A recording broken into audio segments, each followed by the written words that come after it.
Good morning, brethren, and welcome to our bi-weekly program entitled The Words in a Glimpse, which is broadcast live on Facebook every Monday and every Wednesday at 8 a.m. West Africa time, which is 7 a.m. GMT. Today is Monday, the 15th of May, 2023, and our topic this morning is entitled, Should the Whole World Worship the God of Israel? Part 3. Should the whole world worship the God of Israel? Part 3. So we already started talking of this topic. Now we are going to continue with it again. And let's read the book of Deuteronomy chapter 7, verse 6. Deuteronomy chapter 7, verse 6. Deuteronomy chapter 7, verse 6. It's God talking to the children of Israel. He said, "For you are a holy people to the Lord your God. The Lord your God has chosen you to be a people for himself, a special treasure above all the peoples on the face of the earth." Let's read it again. "For you are a holy people to the Lord your God. The Lord your God has chosen you to be a people for himself, a special treasure above all the peoples on the face of the earth." We see that God willingly chose the descendants of Jacob to make them a people for himself, a people for whom he would actually be God. You remember we started talking of this topic, and we said from the beginning that God, when he created Adam and Eve, he didn't tell his name to Adam and Eve. So Adam and Eve were only calling him God. And when he appeared to Abraham, he didn't tell him how he was to be called. So Abraham only called him God. But to Isaac, Abraham's son, God introduced himself as being the God of Abraham. And to Jacob, he introduced himself as being the God of Abraham, Isaac, and Jacob. Abraham and Isaac. And to the descendants of Jacob, he introduced himself as being the God of Abraham, Isaac, and Jacob. And we also said that the God of Abraham, Isaac, and Jacob was also only being called the God of Israel all along. And now we are seeing how it came to pass that God is the God of Israel. Why is he being called the God of Israel? Why is he calling himself the God of Israel, Israel being his people? It's himself who said it. So he willingly chose the people of Israel to be his personal property, to be a people that would belong to him personally and privately. And he, God, being their God. God might have chosen another people. He might have chosen the Egyptians. He might have chosen the Canaanites. He might have chosen the Philistines. He might have chosen the Ethiopians or any other people. Yet he chose the descendants of Jacob. He chose the people of Israel. Why? Because he is a faithful and covenant-keeping God. God has made a covenant with Abraham. He had made a covenant with Isaac, and he had made a covenant with Jacob. In fact, the covenant that he made with Abraham is the same covenant that he renewed with Isaac, and which he also renewed with Jacob. Thus, God had to keep that covenant because he is a faithful God and a covenant-keeping God. God had told Abraham in Genesis chapter 17, verse 7, I will establish my covenant between me and you and your descendants after you, to be God to you and your descendants after you. That is what God told Abraham. I will establish my covenant. So he made a covenant with Abraham, and he had to establish that covenant with Abraham. And according to that covenant that he made between he and Abraham, between him and Abraham, according to that covenant, God would be the people of Abraham and his descendants. So God, that is why God has to choose Jacob, Israel, the people of Israel who were the descendants of Abraham after Abraham. God also said that this covenant was an everlasting covenant, which means that it will not be broken. That God would be the God of Israel forever. This is what God himself said, that he would be the God of Israel forever because it was an everlasting covenant. And moreover, in the book of Exodus, it is also written 6 times that God is the God of the Hebrews. That the God of Israel is the God of the Hebrews, not the God of the Egyptians, not the God of the Canaanites, not the God of the Philistines, not the God of the Ethiopians, but the God of the Hebrews. That God has chosen the Hebrews, who were the descendants of Jacob, for his own personal people, and for him to be their God. The God of Israel is the God of the Hebrews. In fact, God had to choose one specific people to prepare them to be the ones through whom the Messiah would come into the world. You know that God has promised that the Messiah would trample on the head of Satan. That the Messiah would crush on the head of Satan.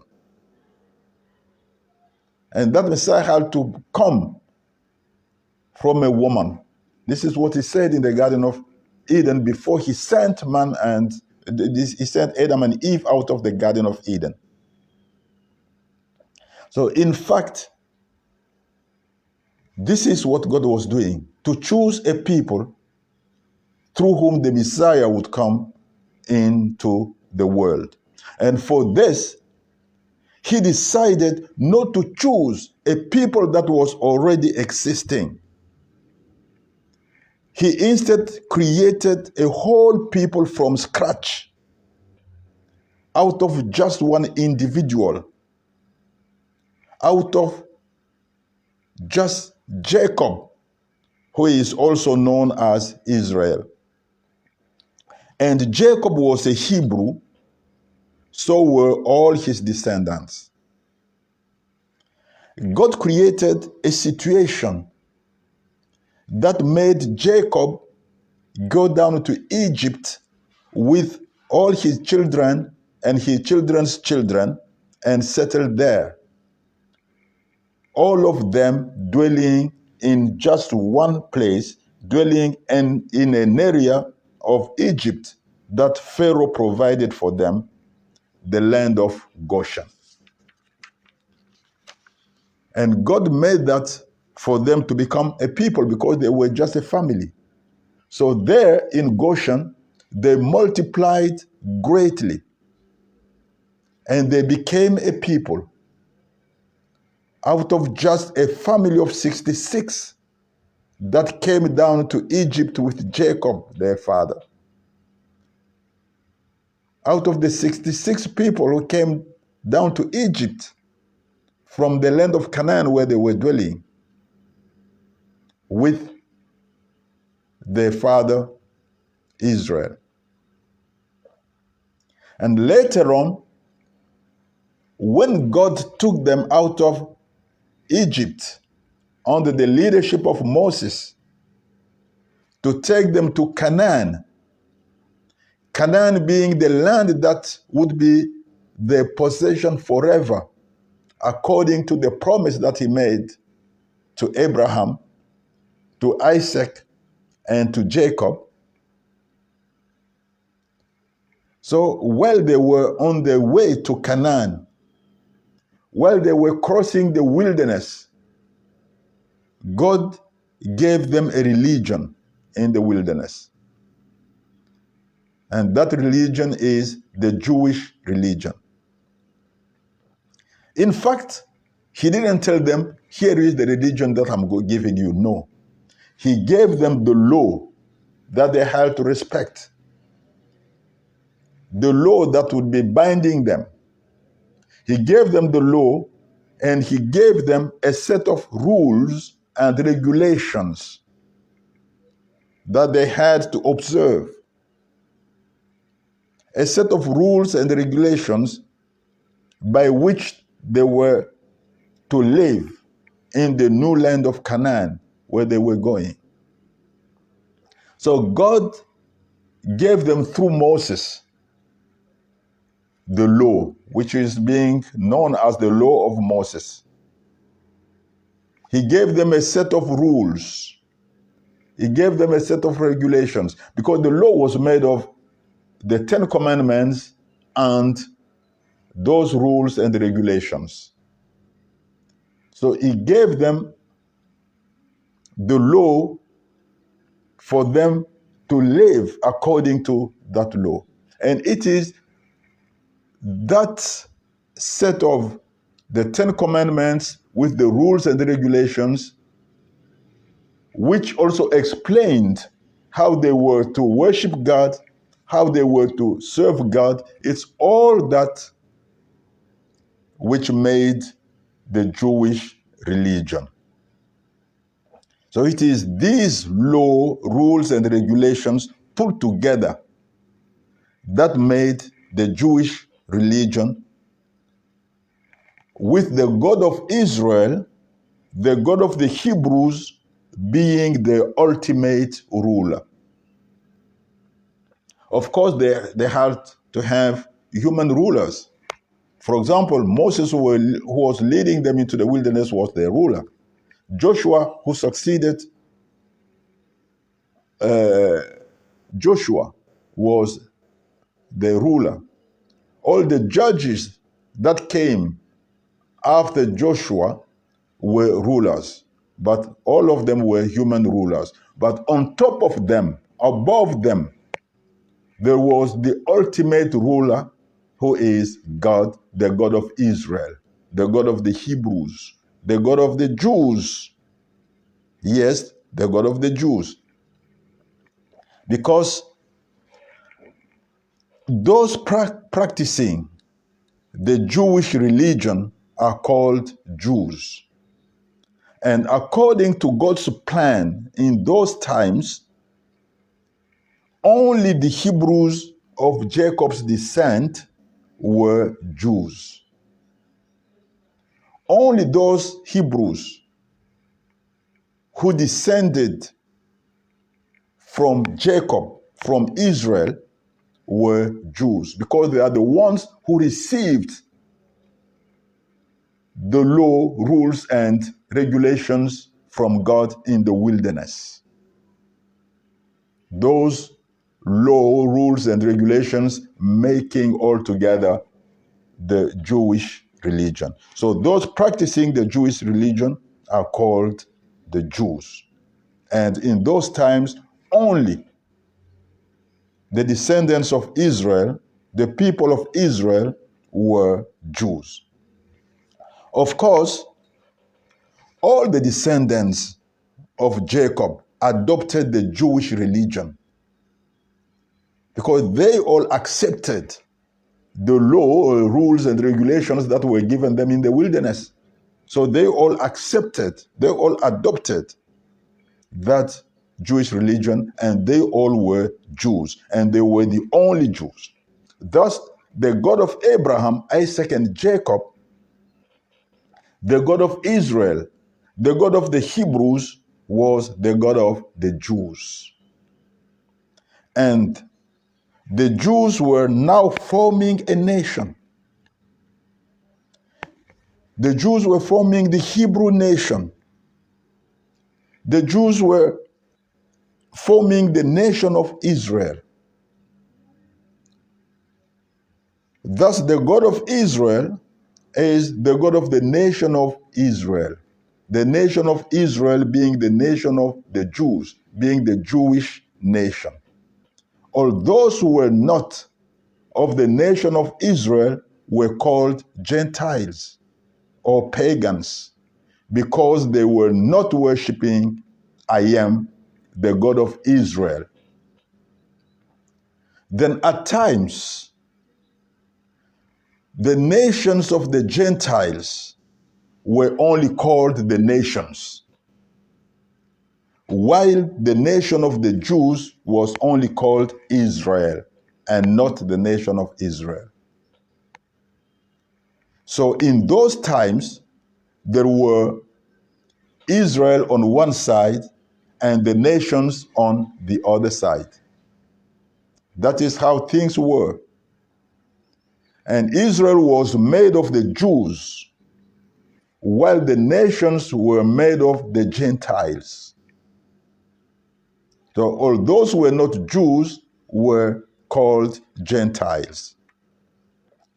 The Jews were worshiping the God of Israel, while the Gentiles were not worshiping the God of Israel. Each nation of the Gentiles having their own sets of so-called gods and even goddesses.